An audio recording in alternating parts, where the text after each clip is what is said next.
সুপ্রিয় দর্শক, বাংলাদেশ টেলিভিশনের নিয়মিত আয়োজন ফ্যাসিবাদের দিনলিপি অনুষ্ঠানে আপনাদের সবাইকে স্বাগত জানাচ্ছি। আপনাদের সঙ্গে আছি আমি সাইদ খান। আলোচনার জন্য আমার সঙ্গে আছেন দুজন অতিথি। আমার ডান দিকে আছেন জিয়া আহমেদ, কলামিস্ট ও নিরাপত্তা বিশ্লেষক। আমার বাম দিকে রয়েছেন দৈনিক ইত্তেফাকের নির্বাচন ও রাজনীতি বিষয়ক সম্পাদক সিনিয়র সাংবাদিক সাইদুর রহমান। শাসকরা যখন জনগণের মৌলিক অধিকার কেড়ে নেয় তখনই ঘটে গণবিপ্লব। 69, 90 এবং 24-এর অভ্যুত্থান তাই বলে। জার্মানির হিটলার, ইতালির মুসোলিনি, জাপানের হিদেকি তোজো, স্পেনের ফ্রান্সিসকো ফ্রাঙ্কো এবং বাংলাদেশের মুজিব ও হাসিনা তার প্রকৃষ্ট উদাহরণ। মানবজাতির ক্যালেন্ডারের পাতাকে রক্তাক্ত করা দেশ বিদেশের এই শাসকরা জেনে গেছে অত্যাচারের ফলাফল কি হয়। গবেষণামূলক এই অনুষ্ঠানের মাধ্যমে গত সরকারের স্বৈরাচারী ও ফ্যাসিবাদী নীতির ধরনকে আমরা চিহ্নিত করবার চেষ্টা করছি, খুঁজে বের করবার চেষ্টা করছি নাগরিক অধিকার নিশ্চিতের পথ, যাতে ভবিষ্যতে আর কোনো শাসক নাগরিক স্বাধীনতাকে লঙ্ঘনের সাহস না পায়। দর্শক, আজ 13 এপ্রিল 2025। গত 16 বছরের শুধুমাত্র এই দিনটিতে কী কী ঘটেছিল, অতিথিদের সঙ্গে আলোচনার আগে বিভিন্ন গণমাধ্যম থেকে সংগৃহীত কিছু সংবাদের শিরোনাম দেখে আসি। 2009 রাজনৈতিক মামলা প্রত্যাহারের হিড়িক। 2012 সুরঞ্জিতকে জিজ্ঞাসাবাদ করবে দুদক। বিএসএফের বিরুদ্ধে বাংলাদেশি হত্যার অভিযোগ। 2013 মুক্তিযুদ্ধ নিয়ে বিভ্রান্তি সৃষ্টি করছে আওয়ামী লীগ, মেজর অবসরপ্রাপ্ত হাফিজ। 2014 স্বাস্থ্য অধিদপ্তর অনুমোদিত হাসপাতালে অপচিকিৎসা। বিএনপিকে অবৈধ দল বললেন প্রধানমন্ত্রী। 2015 ঢাকা বিশ্ববিদ্যালয়ে সাংবাদিকদের সঙ্গে দুর্ব্যবহার, প্রতিবাদে কর্মসূচি বর্জন। কামারুজ্জামানের দাফন সম্পন্ন। 2016 বাজারে মরিচের গোড়ায় বিষ।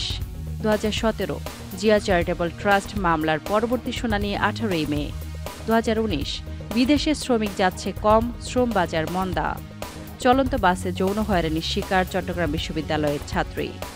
2020 ত্রাণ আত্মসাৎ রোধে মোবাইল কোর্ট চেয়ে লিগ্যাল নোটিশ।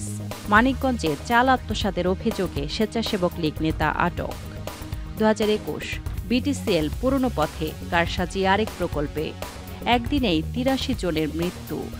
2022 শ্রীলঙ্কার সাথে বাংলাদেশের তুলনা দুঃখজনক। সাংবাদিকদের গলা চেপে ধরা হয়েছে, মির্জা ফখরুল। 2023 দারিদ্র্য কমেছে, ব্যয় বেড়েছে দ্বিগুণ।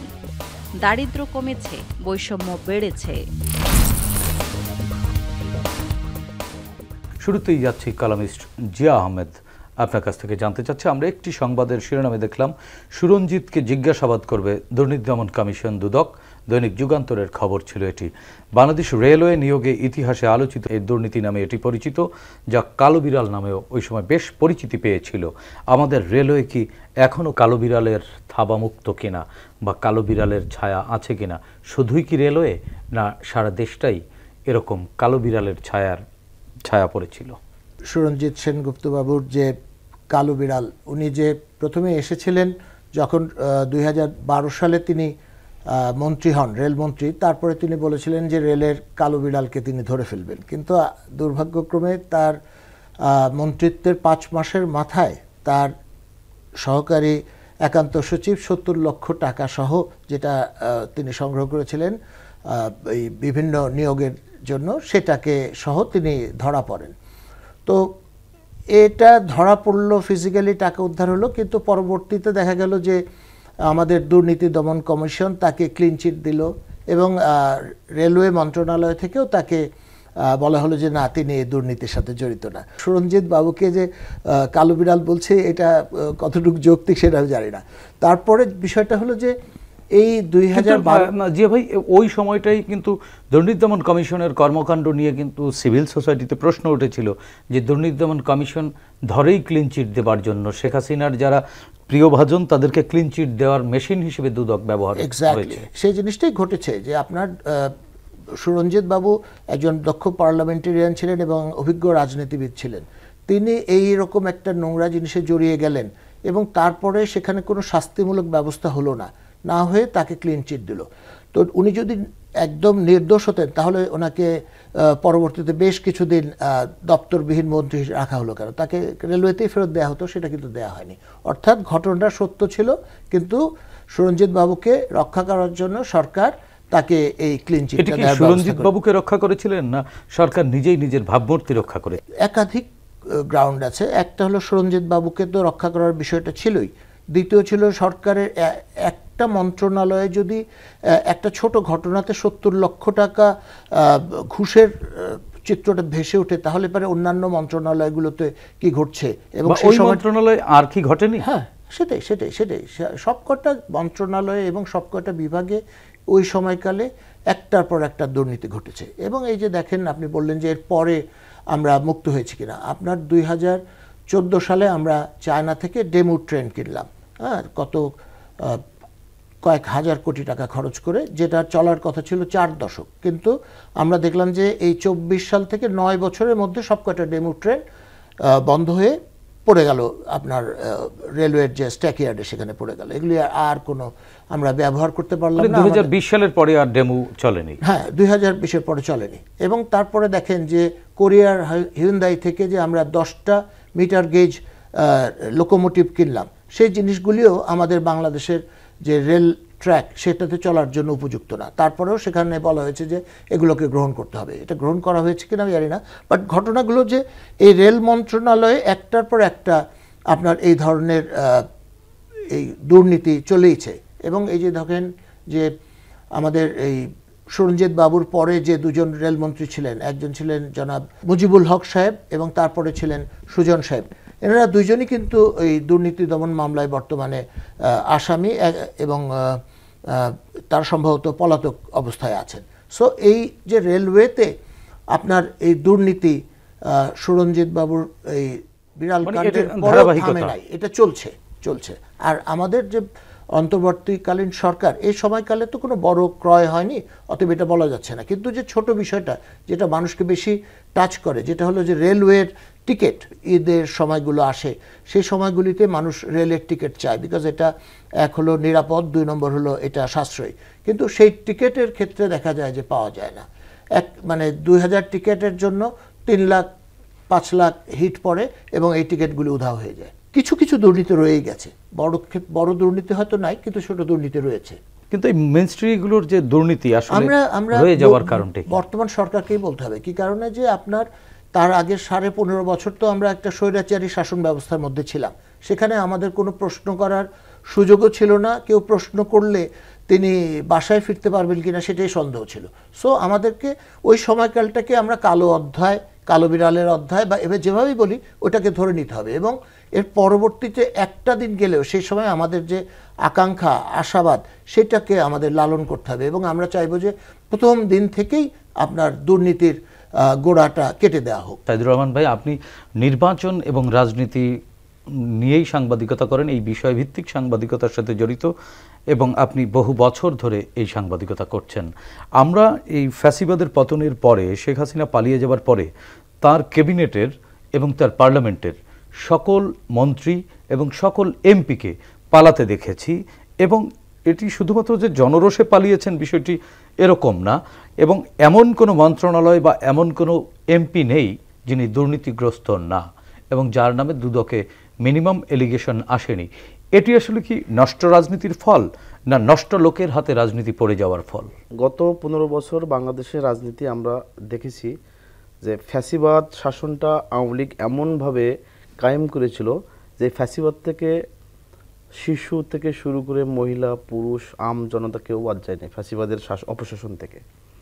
এবং শাসনটা এমন একটা পর্যায়ে নিয়ে গেছিল যে সেখানে নষ্ট লোক, নষ্ট রাজনীতি একটা সংমিশ্রণ ছিল। এবং এই সেই না সাইদুর রহমান ভাই, রাজনীতি নষ্ট হয় কি করে? না, রাজনীতি তো একটা বায়বীয় বিষয়। না, রাজনীতি নষ্ট হয় যে রাজনীতি যখন নষ্ট লোকের হাতে রাজনীতিটা যায়, রাজনীতি তো একটা আদর্শিক ভিত্তি ছিল, সে ভিত্তি জায়গাটা যখন নষ্ট লোকের হাতে চলে গেল, তখন এই নষ্ট লোক রাজনীতিটাকে প্ল্যাটফর্ম হিসেবে ব্যবহার করে রাজনীতির একটা নেগেটিভ বার্তা ছড়িয়ে দিল মাঠে, তখন রাজনীতিটা কিন্তু নষ্টের দিকে ধাবিত হলো। রাজনীতি তো নষ্ট হয় না, নষ্ট করে গেল কিভাবে আসলে? এটি তো এই যে অপশাসন, যখন আপনার সমাজের সুশাসন থাকবে না, যখন সমাজের মানবাধিকার থাকবে না, জনগণের মৌলিক অধিকার থাকবে না, তখন কিন্তু নষ্ট লোকগুলা এই রাজনীতিকে প্ল্যাটফর্ম ধরে একটা অপশাসনের কার্যক্রম শুরু করে। সেটি কিন্তু আমরা গত 15 বছর দেখেছি। সেই 15 বছরের প্রতিফলন কিন্তু আমরা একটা ছাত্র জনতার অভ্যুত্থানের মাধ্যমে এটা পরিসমাপ্ত করেছি। এখন মূল যে বিষয়টি, এই আওয়ামী লীগ যে ফ্যাসিস্ট হয়েছে, ফ্যাসিস্ট হওয়ার পিছনে বেশ কিছু কারণ আছে। মোটা থেকে যদি আমরা বলি, তারা হলো আমাদের দেশের যে মুক্তিযুদ্ধ, মহান মুক্তিযুদ্ধ, এই মুক্তিযুদ্ধটা কিন্তু এককভাবে কোনো ব্যক্তি বা কোনো দলের ছিল না। কিন্তু আমরা দেখলাম এই মুক্তিযুদ্ধ আওয়ামী লীগ তার পৈতৃক সম্পত্তি মনে করে তারা কার্ড হিসেবে ব্যবহার করছে, এমনভাবে এটা কি মানে ট্রাম্প কার্ড হিসেবে ইউজ করছে। এবং আমার কাছে কেন মনে হয়েছে যে এটাই হলো যে আওয়ামী অপশাসনের একটি টিকাদের লাইসেন্স ছিল মুক্তিযুদ্ধটা, এবং এটি এই চেতনাকে মানে কথায় কথায় আমার ভিন্ন মতের মানুষকে ভালো লাগলো না, সে মুক্তি রাজাকার আলবদর আল শামস বা মানে একটা ট্যাগ দিয়ে ট্যাগিং চরিত্র হনন করা হতো। এবং এটি চালু করার মধ্য দিয়ে আমরা দেখলাম যে 14 সালে একটি বিতর্কিত নির্বাচন সম্পন্ন করলো, যে নির্বাচন ভোটার বিহীন নির্বাচন। আমরা টেলিভিশনগুলোতে দেখেছি যে ভোট কেন্দ্রে কুত্তার উপস্থিতি দেখেছি, মানে জনগণ নাই। আমরা 18 সালে রাতের ভোট দেখলাম, যেখানে হলো আমার কাছেও অসংখ্য ফোন এসেছিল 18 সালের নির্বাচনে, যে ভোট গ্রহণ কর্মকর্তারা ফোন করে কান্নাকাটি শুরু করে যে আমরা কি করব। এক পর্যায়ে অসহায় হয়ে তাদের কাছ থেকে ব্যালট পেপার ছিনিয়ে নিয়ে পুলিশ বা আওয়ামী যে সন্ত্রাসী, তারা ইন্টারেস্টিং জায়গা, আপনি একটি ভালো জায়গায় এই যে অসহায়ের মতো কাঁদতে হলো আপনাদেরকে ফোন দিয়ে, এটার জন্য কি একাই শেখ হাসিনা দায়ী, না তাদেরও দায় ছিল? শেখ হাসিনা ফ্যাসিবাদটাকে এমন একটি প্ল্যাটফর্মের ভিতরে নিয়ে এসেছিল, এটা প্রাতিষ্ঠানিক রূপ দিয়ে ফেলছিল সে, এটাই অফিসিয়াল সিস্টেম, এবং সে একটি রেজিম তৈরি করে ফেলছিল। আমি যদি বলি প্রত্যেকটি সেক্টরে, এবং এই রেজিমগুলো মানে মেইন স্ট্রিম, মানে আপনার একটি প্রতিষ্ঠানের শীর্ষ পদে বা তার পরবর্তী পদগুলো ছিল তাদের নিয়ন্ত্রণে। এখন আপনি যতই বিপ্লবী হন, যতই আপনি বা সত্যর কথা বলতে চান, আপনার পক্ষে সম্ভব মানে এই সিস্টেমটা ভাঙা যাচ্ছে না, আপনার পক্ষে সম্ভব ছিল না। কারণ আপনি যখন তাদের বিরুদ্ধে কথা বলবেন, অবধারিত আপনি চাকরিচ্যুত হবেন, নতুবা আপনাকে মামলা মোকদ্দমা দিয়ে যে কোনোভাবে আপনাকে ট্যাগের মুখে আপনাকে ফাঁসি দেওয়ার একটা সিস্টেম তো চালু ছিল। এইটি হলো যে শেখ হাসিনার ফ্যাসিবাদ শাসনের যে রেজিম চালু, এই রেজিম চালুর পেছনে কিন্তু মুক্তিযুদ্ধটাই কিন্তু ছিল তার হাতিয়ার, একমাত্র। এই হাতিয়ারটা কি সে এমনভাবে ব্যবহার করেছিল, মানে বাংলাদেশের মানুষের বাক স্বাধীনতাকে সে কেড়ে নিয়েছিল। মানে এখন মুক্তিযুদ্ধ শব্দটি একসময় আতঙ্কের শব্দে পরিণত হয়েছে। মুক্তিযুদ্ধটা যে উদ্দেশ্যে মানে আমাদের বাংলাদেশের জন্ম বা সৃষ্টি, পরবর্তী সে আওয়ামী লীগই এই মুক্তিযুদ্ধটাকে এমনভাবে ব্যবহার করলো যে মনে হলো যে মুষ্টিমেয় লোকের একটি সম্পদ। আমরা যদি দেখেন, আমরা সবাই জানি যে শহীদ প্রেসিডেন্ট জিয়াউর রহমান উনি একজন মুক্তিযোদ্ধা ছিলেন, বীরত্ব মুক্তি এবং স্বাধীনতা পদক, স্বাধীনতা ঘোষণা দিয়ে তিনি ওনার ঘোষণা ছাড়া বাংলাদেশের মুক্তিযুদ্ধ ত্বরান্বিত হওয়ার কোনো সুযোগই ছিল না, এবং দুইটি সেক্টরের নেতৃত্ব দিয়েছিলেন। ওনাকে পর্যন্ত আওয়ামী লীগ বিতর্কিত করেছে, ওনার স্বাধীনতার পদক পর্যন্ত কেড়ে নিয়েছে আওয়ামী লীগ। তার মানে কি মুক্তিযুদ্ধটা হলো তাদের মতের একেবারে, মানে রাজাকার হলো সে মুক্তিযোদ্ধা, সে যদি তাকে অন করে। এবং আমরা দেখেছি তাদের দলে অনেক রাজাকারকেও মুক্তিযোদ্ধা সনদ দেওয়া হয়েছে, এবং মুক্তিযোদ্ধা আদৌ না, তার ক্যাবিনেটের অনেক মন্ত্রীকেও মুক্তিযোদ্ধা সনদ দেওয়া হয়েছে। আমি যদি একটু ছোট উদাহরণ দিই আপনার লাস্ট পয়েন্ট, এই যে মুক্তিযোদ্ধা মন্ত্রী ছিল আকামা মুজাম্মল হক, তিনি নিজেই নাকি মুক্তিযোদ্ধা, তিনি নিজে মুক্তিযোদ্ধা, তিনি ধর্ষণের অভিযোগে অভিযুক্ত 71-এ, এবং তার সেই অভিযোগ কিন্তু ওখানকার স্থানীয় আওয়ামী লীগের নেতৃবৃন্দ তৎকালীন যে সরকার প্রধান শেখ মুজিবের কাছে অভিযোগ করেছিল, কিন্তু যে কোনোভাবে হোক তার সেই ধর্ষণের অভিযোগটা কিন্তু ধামাচাপা দিয়েছিল, রাষ্ট্র কর্তৃক ধামাচাপা দেওয়া হয়েছিল। কিন্তু আমার পরে কি দেখলাম, সেই আকামা মোজাম্মেল হকের মতো একটি ধর্ষক বাংলাদেশের মুক্তিযুদ্ধ বিষয়ক মন্ত্রী হয়েছেন। এটা তো আমাদের জন্য দুর্ভাগ্য। করোনাকালীন সময় হাসিনার নেতাকর্মীরা ত্রাণ আত্মসাৎ রীতিমতো উৎসবের মতো মহাসমারোহে আলোচিত ছিল এই খবরগুলো, এবং গণমাধ্যমে এটি পত্রিকার পাতায় প্রত্যেক দিন এরকম 2-4টি খবর থাকতো। মানুষের জীবন জীবিকা যখন হুমকিতে, ক্ষমতাসীন দলের লোকজন এসব কৃতকর্ম জাতি হিসেবে আমাদেরকে কতটা হতাশ করেছিল। ওই সময় আপনার ওয়ার্ল্ড হেলথ অর্গানাইজেশনের একটা রিপোর্টে বের হয়েছিল যে এই বাংলাদেশে যে এই করোনাকালীন সময় যে লুটপাট এবং যে অনাচার হয়েছে সেটা হলো পৃথিবীর সম্ভবত নিচের দিক থেকে 4 নম্বর অবস্থানে। তো সে সময় আমাদের সরকার যেটা করলো যে দেশের দরিদ্র জনসাধারণকে একটা আপনার সহায়তা দেওয়ার চেষ্টা করলো। সেটা করলো হলো আমাদের যে বিকাশ নাম্বারের ভিত্তিতে আপনার এক একটা এলাকায় অসংখ্য মানুষকে, ধরেন 1000 2000, দেখা গেল যে এই একটা টেলিফোন নাম্বারে, একটা বিকাশ নাম্বারে এরকম 200-400 মানুষের টাকা চলে গেছে। তাহলে এই টাকাগুলো তো যাদেরকে টার্গেট করে দেওয়া হয়েছে, অসতর্কতা হতে পারে না তো। কারণ হলো যে আপনার যে মুহূর্তে আপনার এনআইডি আপনি করেছেন, প্রতিটা মানুষের একটা ইন্ডিভিজুয়াল নাম্বার, আইডেন্টি নাম্বার, এবং সেই নাম্বারটা দিয়ে আপনি 10 টাকা খরচ করলে আপনি একটা বিকাশ অ্যাকাউন্ট করতে পারতেন, কিন্তু সেটা আপনি করেন নাই, কিংবা সেটাকে উৎসাহিত করেন নাই। আপনি চেয়েছেন যে আপনার লোকজন যারা গ্রামে আছে, যারা আপনার ভোট, তখন তো অবশ্য ভোটেরও বিষয় ছিল না, যে তার হয়ে যারা লাঠিয়ালি করবে তারা যাতে সুযোগ সুবিধাগুলো পায়, সেটাকে তিনি নিশ্চিত করেছেন। এখানে জনগণ, দেশের মানুষ, তাদের মঙ্গল, এই যে একটা ভয়াবহ মানে দুঃসময়, সেই সময় তাদের পাশে দাঁড়ানো, এসব জিনিস কখনোই আমাদের স্বৈরাচারী সরকারের এজেন্ডার মধ্যে ছিল না। রিজেন্টের শাহেদ কিংবা সাবরিনা, ডাক্তার সাবরিনা, এইসব মানুষরা কোনো রকম পরীক্ষা না করে তারা মানুষকে নির্ধারণ করে দিয়েছেন যে এর কোভিড হয়েছে, এর কোভিড হয় নাই। অর্থাৎ যে লোকটার কোভিড হয়েছে তিনি যদি কোভিড না হওয়ার সার্টিফিকেট পেয়ে থাকেন, তিনি আরও বহু মানুষকে ছড়িয়েছেন। আর যে মানুষটার কোভিড হয়েছে, মানে হয়নি, রোগ নিয়েও এক ধরনের বাণিজ্য হয়েছে। বাণিজ্য শুধু না, এটা শত শত কোটি টাকার বাণিজ্য। আপনি দেখেন যে সেই সময় এই যে শাহেদ, সে ঢাকার সব টিভি চ্যানেলগুলি দাপিয়ে বেড়াতো, অথচ সে নিজে হলো আপনার একটা দূষিত মানুষ। সে দেশের মানুষের জীবন মৃত্যু নিয়ে খেলা করেছে। গত রিজিমে আমরা নাগরিকের সাথে রাষ্ট্রের সম্পর্কহীন একটি সরকার বা একটি রাষ্ট্র দেখেছি।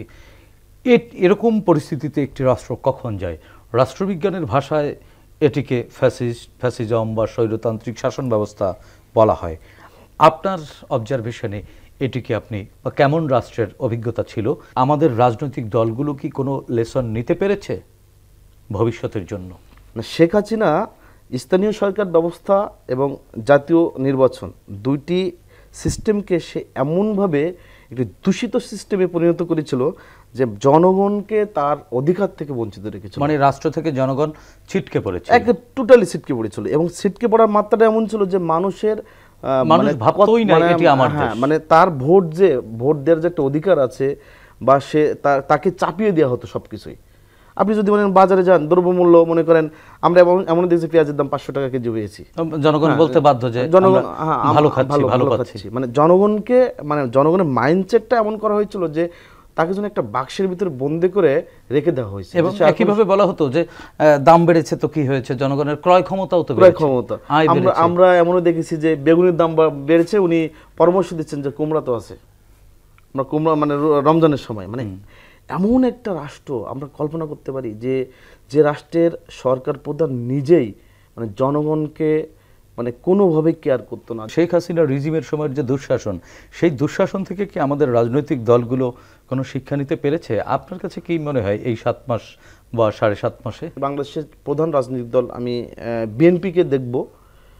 বিএনপির প্রধান ভারপ্রাপ্ত চেয়ারম্যান জনাব তারেক রহমান, ওনারা যদি আমি 5 তারিখের পর থেকে এখন পর্যন্ত ওনার বক্তব্যগুলো দেখি, ওনার কিন্তু প্রত্যেকটি বক্তব্য পরিশোধিত, মার্জিত এবং মানে গ্লোবাল স্ট্যান্ডার্ডমুখী যে রাজনীতি, সেটির কিন্তু একটা বার্তা আছে ওনার প্রত্যেকটা। এবং ইন্টারেস্টিং ব্যাপার হলো যে ওনার একটি বক্তব্যের সাথে আরেকটি বক্তব্যের কিন্তু কোনো নাই, সংঘর্ষ নাই, না ধারাবাহিকতা নাই, আবার হলো আপনার মনে করেন রিপিটও করে না।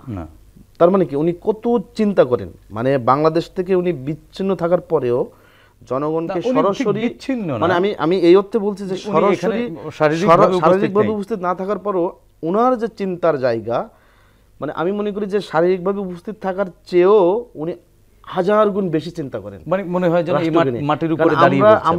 আমরা দেখেছি যে কিন্তু ওনার দলের নেতাকর্মীরা বা অপরাপর জামাত সহ, জামাত আছে, আরো অনেকগুলো রাজনৈতিক দল আছে, এদের আচার আচরণে কি আপনি কোনো পরিবর্তন দেখছেন না, কিনা? আমি যদি বলি যে এখানে আমাদের কিছু ধারণাগত কিছু বিষয় আছে। কারণ আপনারা দেখবেন যে বিগত সময় যারা ওপেন ফোর্স ছিল রাজনীতিতে, তাদের কিন্তু আমরা দৃশ্যমান দেখি পাচ্ছি। কিন্তু এখন আমরা দেখছি যে 5 তারিখের পরে রাজনীতির বড় একটি অংশ গুপ্তবৃত্তির ভিতরে মনে যুক্ত ছিল। আমার কেন জানি মনে গুপ্তবৃত্তি, যদি আমি বলি যে ফ্যাসিবাদের সাথে তারা কোনো না কোনোভাবে যুক্ত ছিল। এই অংশটি যখন সেটা তো তারা বলছেন, স্বীকার করছেন তাদের কৌশল ছিল। না, এটা কৌশল হতে পারে না। আপনি ফ্যাসিবাদকে সমর্থন করে এসেছেন, না, যুদ্ধের তো নানান ধরনের কৌশল থাকে, গোপন কৌশলও তো থাকতে পারে। না, গোপন কৌশল, এটাকে আমি গোপন কৌশল যদি বলি তাহলে আপনাকে মানে সেটা কি আপনি রাজনীতি না বলতে পারেন? তাহলে আপনাকে আপনার ওই কর্মকাণ্ডের জন্য ক্ষমা প্রার্থনা করতে হবে। আচ্ছা আচ্ছা। কারণ আপনি তো নিশ্চয়ই ওই সময় ফ্যাসিবাদকে সমর্থন করে গেছেন। আমরা প্রত্যাশা করি ছাত্রদের যে দলটি হয়েছে তারা একটি গণমুখী রাজনীতি করবে এবং তাদের ভিতরে ওই দেশপ্রেমটা আরো উদ্বুদ্ধ হয়ে এবং জনগণের কল্যাণে যে রাজনীতি, আমরা সেই প্রত্যাশাটা ওনাদের কাছ থেকে। সাইদুর রহমান ভাই, আরেকটি বিষয় আপনার কাছ থেকে জানতে চাইব। দারিদ্র্য কমেছে, ব্যয় বেড়েছে দ্বিগুণ, কালের কণ্ঠের খবর ছিল। দারিদ্র্য কমেছে, বৈষম্য বেড়েছে, দৈনিক প্রথম আলোর খবর 2023 সালের। আওয়ামী শাসনামলে পুরো সামারি করলে একটা শব্দই আসে, বৈষম্য। আমাদের মেধাভিত্তিক যে স্তর, মনে করেন পিএসসিতে দেখবেন যে প্রত্যেকটি বিসিএসে 200-300 চূড়ান্ত উত্তীর্ণ হওয়ার পর তারা চাকরিতে যোগদান করতে পারতো না। কারণটি ছিল যে তারা ভিন্ন মত। মানে বৈষম্যটা এমন পর্যায়ে, এর আগে কিন্তু প্রত্যেকটা স্টেজে তাদেরকে রাজনৈতিক ট্যাগ দিয়ে বাদ দিয়ে দেওয়া হতো। এবং ধনী দরিদ্রের তো একটা বৈষম্য ছিল, না, অর্থনৈতিক বৈষম্য ছিল। ধনী দরিদ্র বৈষম্য তো শেখ হাসিনা আমলের যে পরিমাণ কোটিপতির সংখ্যা আমরা দেখলাম, মানে সেটি তো আমরা অন্য কোনো শাসন আমরা দেখি নাই। না, এখানে কিন্তু সাইদুর রহমান ভাই কোটিপতি বেড়ে গিয়েছিল, কিন্তু মধ্যবিত্ত তো ধ্বংস হয়ে গিয়েছিল। মধ্যবিত্ত ধ্বংস হয়েছে। আমরা যদি দেখি যে ঢাকা শহরে মনে করেন ক্ষুদ্র যে ব্যবসায়ী যারা ছিল, তাদের তো ব্যবসা বাণিজ্য ছিল না। কারণ তারা হলো মানে আপনাকে এমন একটি সমাজ, এমন একটি শাসন ব্যবস্থা চালু করে ফেলেছিল যে মুষ্টিমেয় ব্যক্তির কাছে প্রত্যেকটা সেক্টর বন্দী ছিল।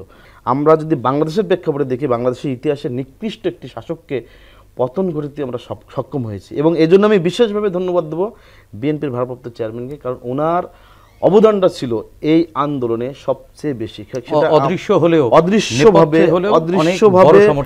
অদৃশ্যভাবে, কারণ আপনি দেখবেন, মানে আমি ছোট্ট করে একটু বলি, উনি কিন্তু 23টি টুইট করেছিলেন শুধুমাত্র এই জুলাই আগস্ট আন্দোলনে। উনি কিন্তু 15টি ফেসবুক পোস্ট দিয়েছিলেন, উনি কিন্তু 7টি ভিডিও বার্তা দিয়েছিলেন জাতির উদ্দেশ্যে, এবং প্রত্যেকটি বার্তায় কিন্তু স্পষ্ট মেসেজ ছিল। ছাত্ররা কিন্তু 6ই আগস্ট তাদের চূড়ান্ত আন্দোলনের ডেট ছিল, এবং এইটি কিন্তু 5ই আগস্ট এগিয়ে আনার পেছনে কিন্তু সবচেয়ে বড় ভূমিকা ছিল বিএনপির মহাসচিব, ওনার পরামর্শে এটিকে 5 তারিখ এগিয়ে আনা হয়।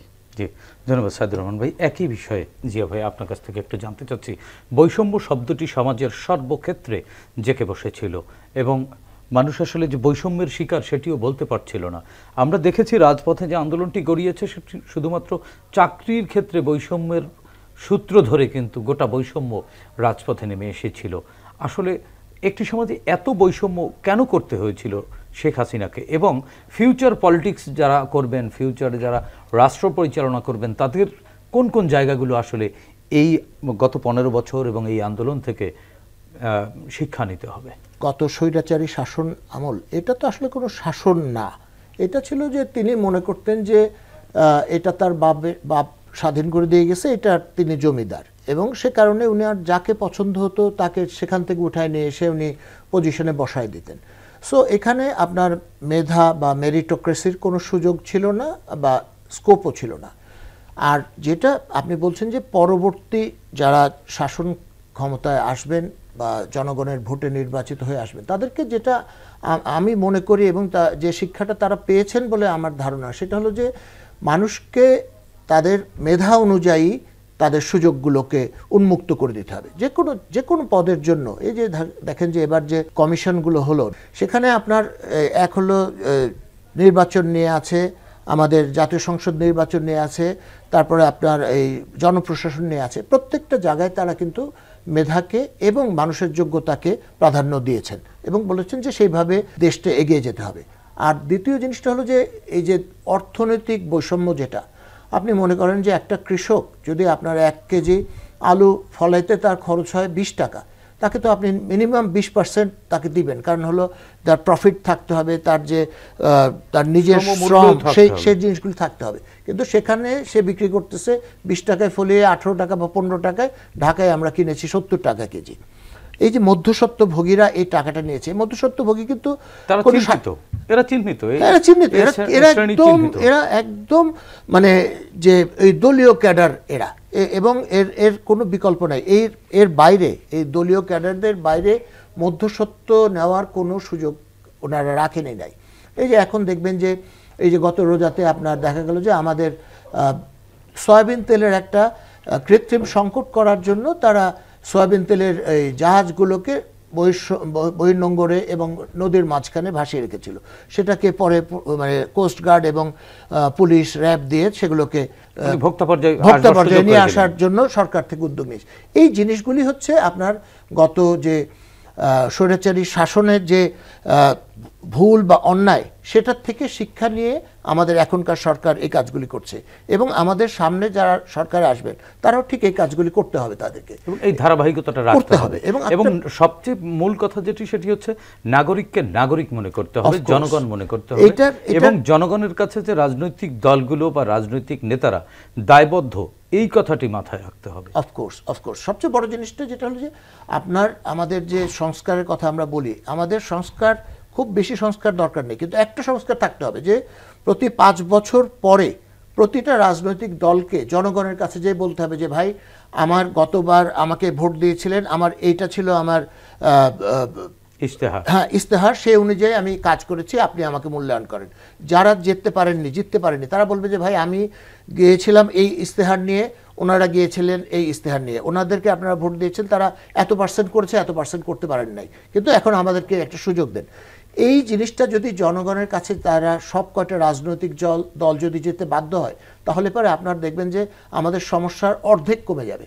কারণ হলো যে জনগণ তখন মানে তারা একদিন, 5 বছরের মধ্যে একদিন তারা হয় রাজা, তারা সেই দিন নির্ধারণ করে পরবর্তী 5 বছর কাদের দ্বারা তারা শাসিত হবেন, কাদেরকে তাদের মঙ্গল, তাদের উন্নয়নের জন্য তারা নির্ধারণ করবেন, সেই জিনিসটাকে নির্ধারণ করতে হবে। এইটুকু হলে পরে আমি মনে করি যে দেশের যে গত আমরা 15.5 বছরে আমরা যে জঘন্য সময়কাল পার করেছি, সেই সময়কাল ফেরত আসবে না। জি, ধন্যবাদ জিয়া আহমেদ। সাইদুর রহমান, 30 সেকেন্ডে শেষ করতে হবে। এই সরকারের এই মুহূর্তে ইমিডিয়েট কি করা উচিত এবং নাগরিক হিসেবে আমাদের কি করা উচিত, 30 সেকেন্ডে ছোট্ট করে বলবেন। না, আমি মনে করি আমাদের এই মুহূর্তে দরকার হলো নির্বাচন, জাতীয় নির্বাচন, এবং আমাদের মাননীয় প্রধান উপদেষ্টা উনি কিন্তু স্পষ্টভাবে বলেছেন যে নির্বাচনের যে তারিখ উনি ঘোষণা করেছেন ডিসেম্বর এবং জুনের 2026-এর, যে নির্বাচন কোনোভাবে পেছানো হবে না। তার মানে আমরা ডিসেম্বরকে যে ডেডলাইন, এটাকে ধরে নিয়েছি। তা আমি মনে করি যে 2025 মানে চলতি বছরের ডিসেম্বরে যদি ইলেকশনটা আমরা সম্পন্ন করতে পারি এবং নির্বাচনী ট্রেনে যদি আমাদের যাত্রাটা শুরু হয়, আমি মনে করি বাংলাদেশের যে অস্থিরতা বলেন, যে বিশৃঙ্খলা বলেন, যে ধরনের একটি এগুলো কেটে যাবে, এবং জনগণ এবং রাজনৈতিক দলগুলো নির্বাচনমুখী হলে সবার ভিতরে একটা স্বস্তি ফিরে আসবে। এবং বাংলাদেশের কি দায়িত্ব পালন করা উচিত, নাগরিকের ভিতরে তো একটা প্রত্যাশা তৈরি করতে হবে। যখন ইলেকশনের আপনি রোডম্যাপ দিবেন বা ইলেকশনের একটি সুনির্দিষ্ট তারিখ ঘোষণা করবেন, জনগণ তো 15 বছর ভোট দিতে পারে নাই, সে তো তার পছন্দ প্রার্থী নির্বাচন করার জন্য তার একটা মানসিক প্রস্তুতিরও ব্যাপার আছে। যখন আপনি নির্বাচন তারিখ ঘোষণা করবেন, সুনির্দিষ্টভাবে রোডম্যাপটা দিবেন, তখন দেখবেন রোডম্যাপ অনুযায়ী রাজনৈতিক দলগুলো জনগণের দ্বারে দ্বারে যাবে, জনগণের গুরুত্ব বাড়বে।